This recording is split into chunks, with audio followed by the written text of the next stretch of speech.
رمضان ایک تاریخی ماہ ہے. اگر اسلام کی تاریخ میں نظر دوڑائی جائے تو دیکھا جاتا ہے کہ رمضان میں بہت سارے ایسے واقعات ہوئے ہیں جس سے ہمیں بہت کچھ دیکھنے کو ملتا ہے, بہت کچھ سیکھنے کو ملتا ہے. اور علامہ صاحب سے بھی میں ایک کوشچن پوچھوں گی.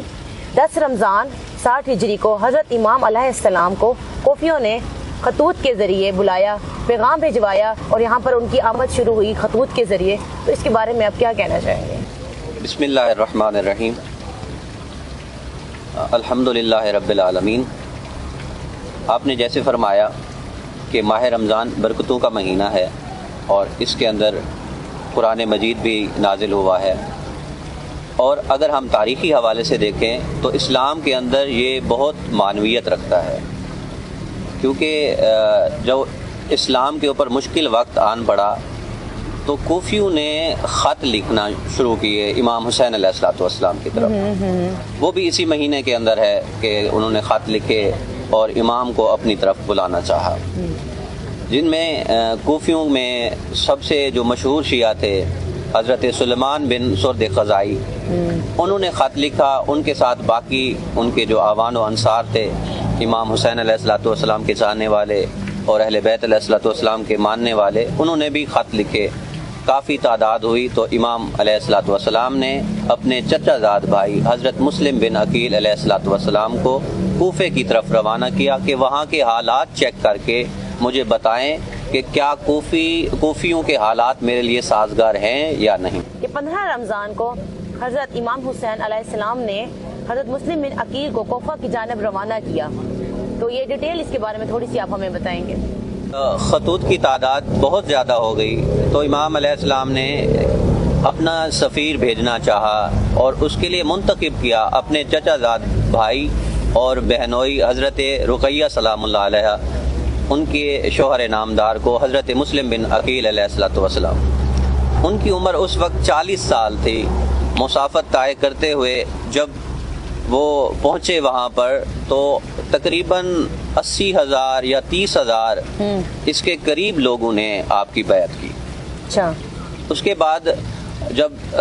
بیعت بڑھنا شروع ہوئی تو مسلم بن عقیل علیہ السلام نے امام کی طرف خط بھیج دیا کہ کوفی واقعی آپ کے ماننے والے ہیں اور ان کو آپ کی ضرورت ہے تو آپ تشریف لے آئیں, آپ کے لیے حالات سازگار ہیں. اس وقت جو کوفے کا گورنر تھا وہ نعمان ابن بشیر تھا, جو کہ اگر دیکھا جائے تو وہ حضرت مختار ثقفی جو کہ قبیلہ ثقفی خاندان سے بہت بڑے سردار ہیں, وہ ان کے داماد ہیں نعمان ابن بشیر کے. تو وہ اتنا نرم گوشہ تھے کہ جو حالات ہوتے رہے تو وہ اس کے لیے خاموش رہے نعمان ابن بشیر. جیسے یزید کو یہ بات پتہ چلی تو اس نے اپنے جیسا فاسق و فاجر ایک ظالم حکمران عبید اللہ ابن زیاد کو کوفہ کے گورنر کے طور پر بھیجا, اور جیسے ہی عبید اللہ ابن زیاد آیا تو اس نے ایک شوشہ کوفے کے اندر اڑا دیا کہ شام سے ایک لشکر آنے والا ہے جو کوفیوں کو تہس نہس کر دے گا. اس ڈر کے مارے کوفی جو ہے وہ امام کے سفیر کو چھوڑنا شروع ہو گئے, مسلم بن عقیل کو. اور حضرت مختار ثقفی, ان کی بھی 14 رمضان المبارک کو شہادت ہے. یہ بھی بہت بڑے شیعہ تھے, محب علی تھے, اور ان کو اللہ پاک نے امام حسین علیہ السلام کے کافروں جو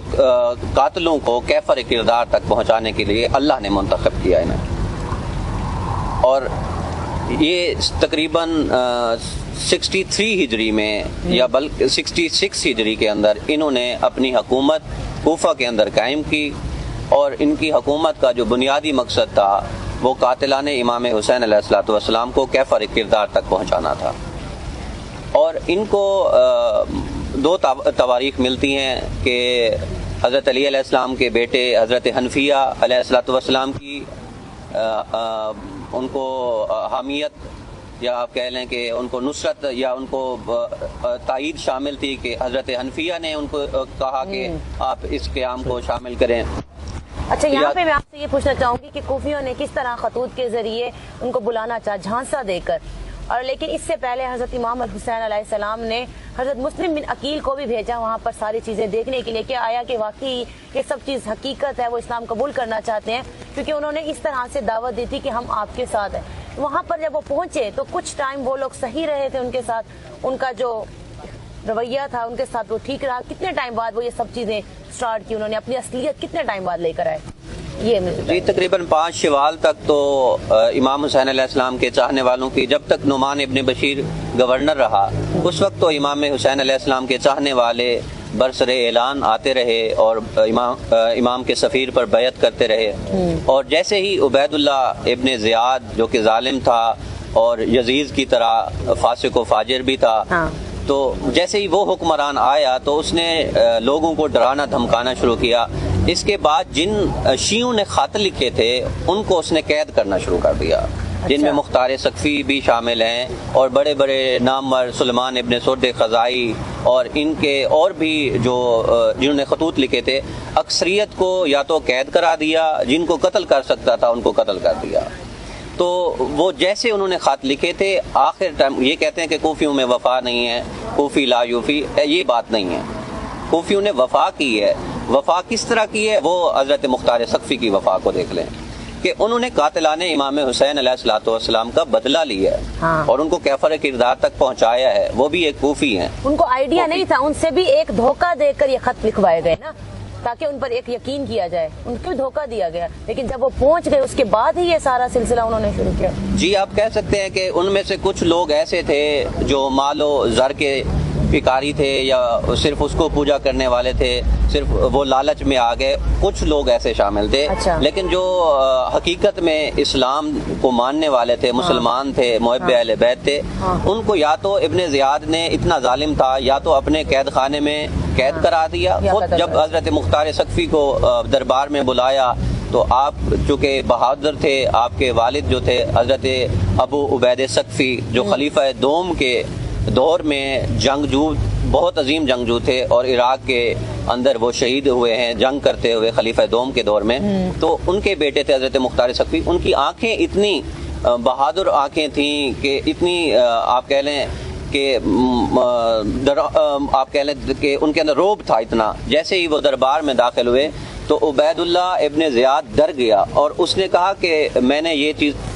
طے کی ہوئی ہے کہ جو چیز مجھے ڈرائے گی میں اسے نہیں چھوڑوں گا۔ اس نے آپ کے آنکھ کے اوپر اپنی عصا کو مارا، آپ کی آنکھ زخمی ہو گئی اور اس کے بعد حضرت مختار سقفی کو قید کر دیا۔ اور حضرت مختار سقفی کی جو بہن تھی وہ خلیفہ دوم کے بیٹے حضرت عبداللہ بن عمر کی زوجہ تھیں۔